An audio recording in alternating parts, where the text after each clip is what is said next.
Ces endroits qui sont dits hantés, sentez-vous la présence des esprits autour de vous? Pourtant, votre entourage est rempli d'endroits mystérieux. Il y a le moulin Watson, le domaine Mackenzie King et l'auberge de jeunesse à Ottawa. Les fantômes sont-ils un mythe ou une réalité?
La dame à la fenêtre.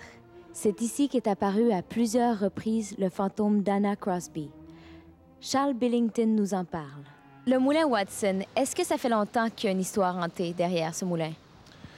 Oui, ça fait très longtemps parce que le moulin lui-même était construit en 1861.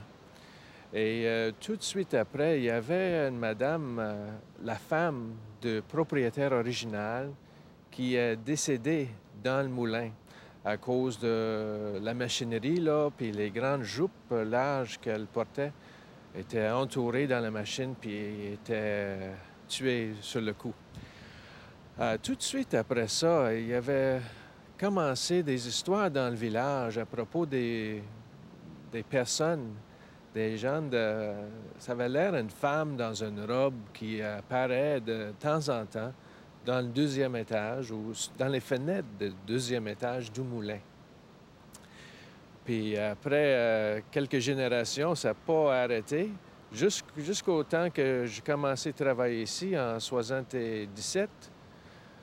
Et à ce moment-là, j'ai commencé à documenter des histoires et j'ai 5 bons reportages des gens du village, des gens assez fiables qui ils ont vu ou entendu des affaires bizarres qui apparaissent dans le moulin. Qu'est-ce que les gens ont vu exactement dans le moulin?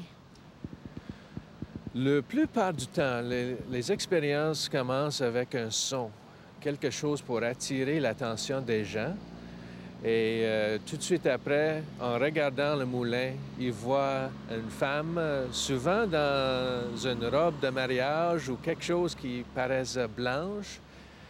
Et en marchant sur le chemin en avant du moulin, le fantôme, ils suivent d'une fenêtre à l'autre sur le chemin.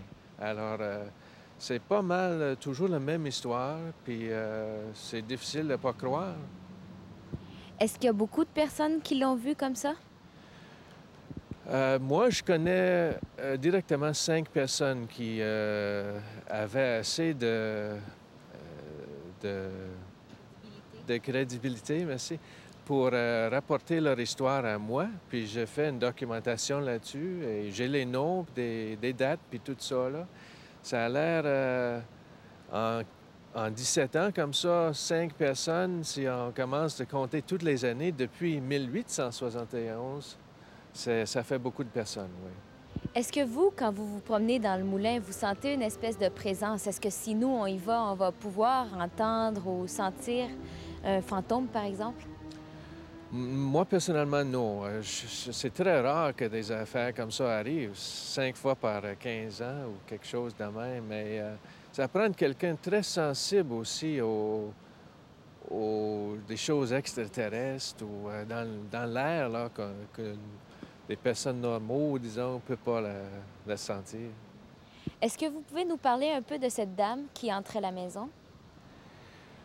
Oui, elle s'appelait Anne Crosby, puis elle était une très jeune fille là, quand elle s'est mariée. Le propriétaire du moulin à ce moment-là, c'était Joseph Currier. En passant, c'était le même monsieur qui a construit le 24 Sussex, la première résidence du premier ministre. Tout de suite après l'accident, là, M. Courier il a perdu tout l'intérêt dans les affaires ici à Manotick, puis il est retiré, disons, vers la ville, puis a commencé dans les affaires de bois, puis etc. Mais la madame, elle venait de l'État de New York, puis c'était très, très triste parce que M. Courier était très fier de son moulin. Puis il faisait un genre de démonstration comment c'était efficace pour la farine, puis il était très productif, puis tout. Puis en descendant de troisième à deuxième étage, sa jupe, par un pur accident, était entourée dans un arbre tournant et était perdue de suite. Est-ce qu'elle est enterrée près d'ici, cette dame-là? Je pense qu'elle est enterrée dans l'État de New York avec sa famille. Est-ce qu'autour du moulin, il y a d'autres choses aussi qui se passent ou c'est seulement à l'intérieur du moulin? Tout ce que j'ai entendu, c'est à l'intérieur du moulin et surtout sur le deuxième étage. Je ne sais pas pourquoi, mais peut-être c'est la vue que le fantôme a de cet étage-là, mais ça donne une bonne perspective sur le barrage en arrière et sur le chemin en avant. Je peux mentionner aussi que très, très souvent, les affaires ou les visions de fantômes, ça arrive juste avant l'obscurité, quand il y a beaucoup de brume de la rivière Rideau qui passe juste en arrière. Comme aujourd'hui, par exemple? Oui, exactement, comme aujourd'hui. Mais près de 5-6 heures le soir, puis c'est ça qui arrive. Il y a la brume, la bruit, évidemment, des rideaux qui tombent, des chutes qui tombent du rideau en arrière. Et si on est chanceux, on peut avoir une chance de voir ce fantôme-là. Est-ce qu'ici, les gens viennent voir souvent autour du moulin? Est-ce qu'ils viennent investiguer s'ils ne pourraient pas retrouver des traces d'un fantôme? Est-ce qu'il y a des messes, des célébrations qui se passent autour du moulin? J'ai rien entendu de ça. Non, c'est purement une affaire de chance, d'après moi, là. C'est très, très rare, mais les gens qui le voient sont sont frappés dur et ça prend du temps pour récupérer. Pour en revenir aux fantômes, un peu à l'intérieur du moulin au deuxième étage, est-ce qu'il y a des endroits qui seraient plus propices, par exemple, pour un fantôme? Bien, on sait exactement où est-ce qu'elle est périe, Madame Courier. Alors, c'est sur le deuxième étage.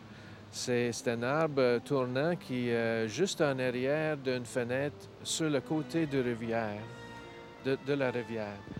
Alors, je pense que si vous croyez en fantôme, là, elle va être installée dans ce deuxième étage-là, puis elle fait une genre de marche dans les fenêtres autour pour regarder, peut-être chercher M. Courier, je ne sais pas pourquoi, mais c'est ça qui arrive.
Alors, on est ici au site Moorside. C'est l'endroit où le premier ministre William Lyon Mackenzie King a vécu pendant un bout de temps.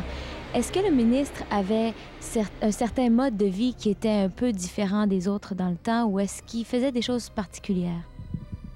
Je pense que Mackenzie King, qui a vécu, bien, il est né premièrement à la fin du 19e siècle. Il faut savoir que Mackenzie King, c'est un homme de cette époque-là. C'est un homme qui était relié avec la grande culture britannique, surtout victorienne, là, de la fin du 19e siècle. C'était un homme romantique, finalement, qui n'était pas très différent des gens de sa classe sociale et de son époque, qui représentait bien là, ce groupe-là des romantiques victoriens. À partir de 1930, on est en pleine crise économique. Mackenzie King va perdre le pouvoir au printemps 1930. Il s'est fait battre par Bennett, qui préconisait des solutions à la crise. Personne n'avait vu venir cette crise et Mackenzie King n'avait pas trouvé les moyens pour y répondre. Et à l'élection qui devait tenir au début des années 30, il s'est fait battre d'une façon assez spectaculaire. Et il s'est retrouvé dans une situation un peu désolante, déprimée au niveau personnel et au niveau de sa carrière politique. Il y avait beaucoup de doutes, il y avait beaucoup d'incertitudes. Et il s'est tourné tout naturellement, comme ses amis, là, vers un aspect spirituel un peu plus intense. Et c'est à ce moment-là qu'il s'est adonné là, à des séances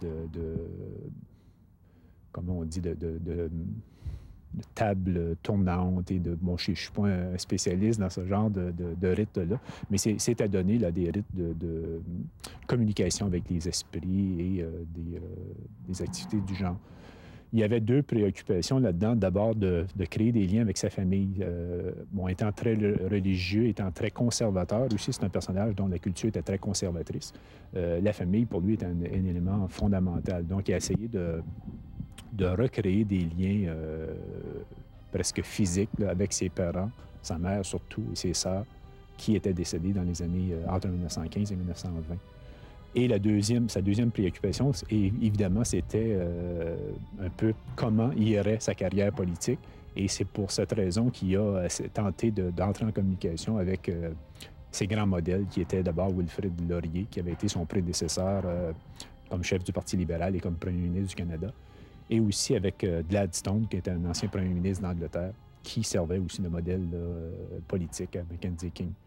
Donc, ces séances-là ont duré d'une façon un peu plus intensive pendant les 5 ans qu'il a été dans l'opposition, entre 1930 et 1935. Il a fait venir ici à Kingsmere, où est situé le domaine, des spécialistes là, dans ce domaine-là, des Américaines, 2 femmes qui sont venues tenir des séances de table tournante ici en haut à Moorside. Les résultats de ça ne sont pas très spectaculaires, selon lui. Lorsque ces séances-là lui annoncent des bonnes nouvelles, il prétend qu'il y croit. Mais lorsque c'est moins heureux pour lui, là, il traite ça de baliverne un petit peu. Donc, il a été un peu très nuancé vis-à-vis le résultat et comment je pourrais dire, l'intensité de ses activités. À partir de son retour au pouvoir en 1935, il délaisse là, presque totalement ces séances-là, malgré qu'il va toujours s'intéresser à cet aspect de la spiritualité, du spiritualisme toute sa vie. Il aimait beaucoup les symboles. Par exemple, lorsqu'il se réveillait le matin, il gardait les yeux fermés et là, il pensait à son principal projet qu'il avait à poursuivre durant la journée. Et ensuite, regardait l'horloge et selon la position des aiguilles de l'horloge, ça lui disait si le projet était en bonne voie de réalisation ou si c'était un projet là, qui devait être mis de côté ou abandonné. Il y avait toutes sortes de symboles comme ça qui l'intéressaient beaucoup. Et les séances de spiritisme ou de table tournante, comment ça se passait exactement? Il devait être dans une pièce renfermée? On n'en sait pas beaucoup là-dessus parce qu'il tenait, comme vous savez, Mackenzie King tenait un journal. Il a toujours tenu un journal pendant près de 65 ans. Et il avait donc pris note de ces séances-là dans des livres séparés. Et ces livres-là ne sont pas encore accessibles au public. Donc, on ne sait pas grand-chose sur les séances de spiritualité comme telle, spiritualisme. On sait que ça s'est tenu ici en haut, dans la pièce qu'on appelle la chambre du secrétaire. Et il s'est servi de cette pièce-là parce que c'était facile de faire la noirceur là-dedans. Et il était la plupart du temps avec le couple d'amis qui résidaient ici à Moorside, c'est-à-dire les Patterson. C'était toute sa vie ses principaux voisins, ses principaux amis. Ce qui est sorti de ça, c'est surtout les communications qu'il a fait avec sa mère et avec Wilfrid Laurier.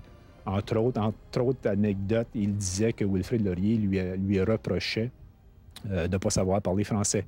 Et, et toute sa vie, il a eu beaucoup de remords à ne pas avoir appris à parler en français. Et il voulait cacher cet aspect-là de sa personnalité, surtout parce qu'il craignait que les Québécois, qui étaient des catholiques là, très fervents à l'époque, aient une réaction un peu négative vis-à-vis ses activités là, un peu parallèles à sa vie publique. Donc, il a gardé ça secret pour toute son existence. Et encore aujourd'hui, c'est assez nébuleux là, comme partie de sa vie. On n'en sait pas grand-chose. Pourquoi il faisait ça ici, au domaine Mackenzie King? Est-ce que c'est un endroit qui se prêtait bien à ça? On sait aussi qu'il y a des ruines ici qui illustrent un peu son esprit. Est-ce que vous pouvez nous en parler un peu? Pourquoi il faisait ça au domaine? Sûrement parce que c'était plus isolé, c'était loin des regards indiscrets, donc c'était beaucoup plus facile d'avoir un peu d'intimité. Sûrement la raison pour laquelle il a choisi cet endroit-là. Et aussi, lorsqu'il était au domaine, il était en situation de loisir, ce qui n'était pas le cas lorsqu'il était à la Maison Laurier, où il avait un rôle beaucoup plus officiel, beaucoup plus politique. Effectivement, il y a des ruines ici au domaine. Il y a 3 ensembles de ruines.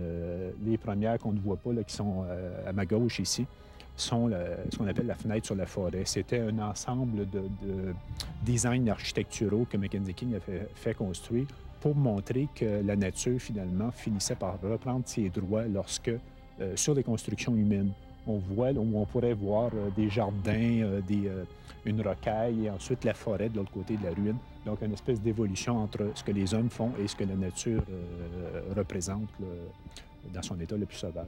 Il y a une autre ruine un peu plus loin qu'on appelle l'Arc de Triomphe, qui est un immense portique d'une ancienne banque, une banque qui a été démolie sur la rue Wellington à Ottawa. Et ça représentait son triomphe en 1935 lorsqu'il revient au pouvoir finalement pour les 15 prochaines années, de 1935 jusqu'en 1948, il est resté au pouvoir. Et finalement, il y a un 3e ensemble de ruines qu'on appelle les ruines de l'abbaye. Et cet endroit-là est beaucoup plus relié à son aspect spiritualisme. Il y a là des pierres qui viennent de plusieurs endroits et qui symbolisent là, ce que Mackenzie King était de plus fondamental, finalement. Il y a par exemple des pierres qui viennent du premier Parlement d'Ottawa, celui qui a brûlé en 1916. C'était très relié avec sa carrière politique. C'est là qu'il avait fait ses premières armes en politique, dans ce vieux Parlement. Il y avait aussi des pierres qui venaient du Parlement de Londres, en Angleterre, et ça le reliait avec toute sa culture britannique, sa culture victorienne. Il y a aussi des pierres qui viennent de l'imprimerie de son grand-père, qui était William Lyon Mackenzie, le premier maire de Toronto, et qui était le chef des rebelles aussi en 1837, là, dans le dans le Haut-Canada. Et finalement, des pierres qui viennent de différents endroits d'Angleterre et de la région d'Ottawa. Il y a entre autres des fenêtres de la maison Parent, là, qui est un ancien premier ministre du Québec, qui a été ministre aussi au fédéral par après. Donc, dans cet ensemble de ruines qu'on appelle les ruines de l'abbaye, Mackenzie King avait là, un peu fixé tout ce qui était important pour lui dans sa vie. Et il se recueillait, il aimait beaucoup aller à cet endroit-là pour lire la Bible, chanter des chansons religieuses et pour admirer la nature aussi. C'était un grand amant de la nature, a toujours été très près là, de la nature de la région ici. John Briggs travaille depuis 2 ans à l'Auberge de jeunesse, l'ancienne prison d'Ottawa. Depuis ce temps, il sent une présence dans les murs de ce bâtiment.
Encore des choses qui restent dans l'auberge de jeunesse qui ressemblent à la prison d'autrefois?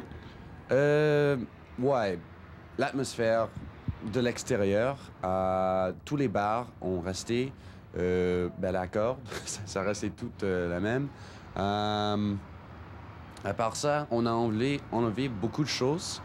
On a ajouté plutôt des choses que de tirer des choses. Comme il y avait très peu avec quand c'était en prison. Il y avait très peu, comme dans les cellules maintenant où dorment les aubergistes, c'est comme il n'y avait rien.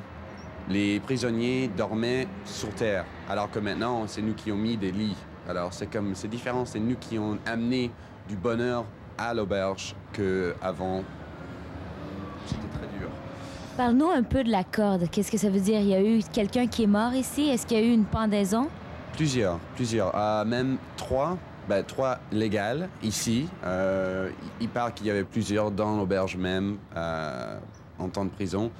Il y avait trois. Le premier puis le plus important, c'était Patrick James Whelan en 1869 qui a tué, mais il n'était pas prouvé d'avoir tué Thomas D'Arcy McGee, qui était un membre de Confédération. Le deuxième, c'était en 1920, puis le troisième en 1946. Alors, ces deux n'étaient pas important comme la première. Comme la première aussi, c'était la dernière pendaison publique. Ça veut dire que 5000 personnes sont venues voir tout le masque, puis qu'il tombe. Puis après ça, les portes ont été mises. Alors avec ça, c'était moins important que la première. Puis avec Thomas D'Arcy McGee, c'était encore plus profond. Est-ce que c'est pour ça qu'on dit que maintenant le lieu est hanté? Parce qu'il y a eu des pendaisons ici. On dit aussi qu'il y a un fantôme qui habite dans l'auberge. Est-ce que c'est vrai? Ouais, c'est pas plutôt le fait qu'ils étaient pendus. C'est que Patrick James Whelan n'était pas prouvé coupable.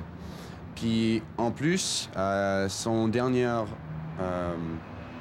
question,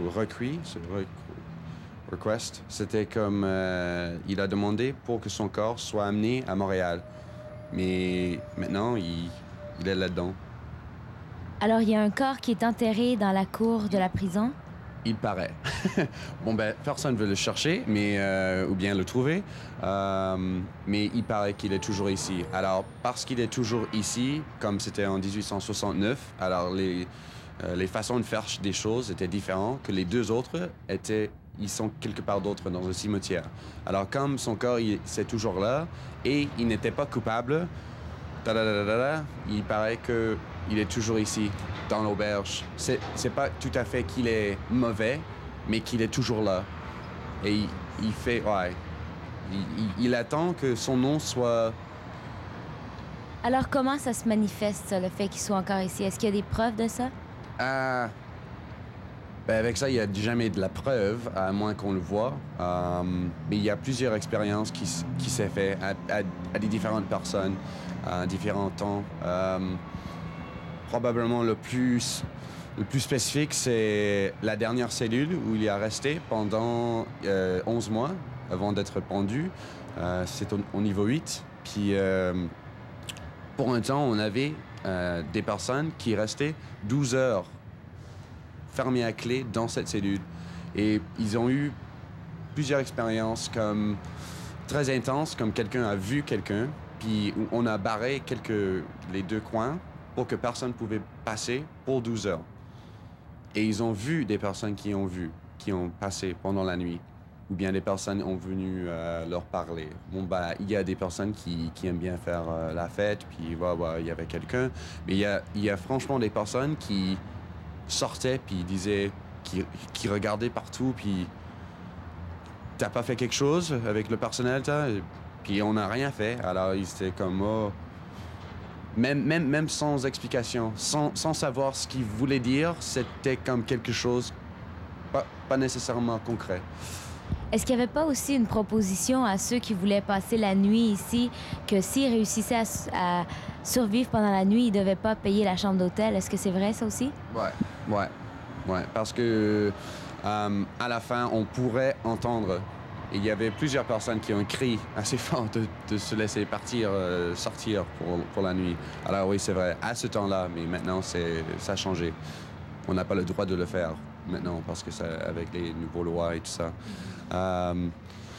Bien qu'à part ça, ça dépend. Il y a des choses qui se passent comme avec 2 ou 3 personnels dans le passé. Je m'en souviens, comme juste ici dans les escaliers, Liz, elle a ouvert une porte, puis tout à coup, elle a entendu quelqu'un qui crie. Alors, elle ferme la porte, puis elle fait encore. Puis tout à coup, elle avait l'atmosphère, elle avait besoin de partir de l'auberge en courant. C'est comme l'auberge ne voulait pas qu'elle soit ici.